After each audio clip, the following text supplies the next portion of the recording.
Hi and welcome back to Mitre. Just a very quick update on the Evolution R255 SMS DB+. Get on great with it. Two things. I've tried cutting laminate flooring with it. Worked okay with the wood blade, but really took the sharpness out of it. So because of the expense of the Evolution blades, I've moved over to Saxon. I'll put a link in the description. I think that's 100 tooth blade, 255mm. Cuts wood really well. So that's number one.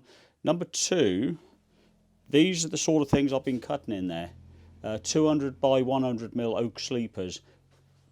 Really going well, not a problem. But just a word of warning, certainly to me if nobody else. You get two clamps with a saw. One there, as you can see. That'll clamp the wood in this way, and another clamp here which will clamp down on the wood, and that's all great. But because they're such big bits of wood, I've been putting too much pressure on this clamp here, and what I found yesterday when I've come out to cut again, I've managed to push this back fence backwards. So I basically altered the accuracy of the cut. I wasn't cutting at 90 degrees.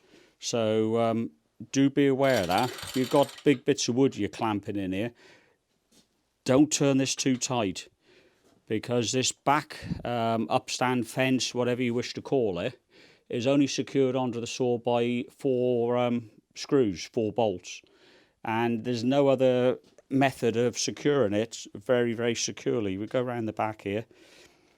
You've got one screw hole, there's another one under the clamp. Likewise on the other side of the machine there's 2 more bolts.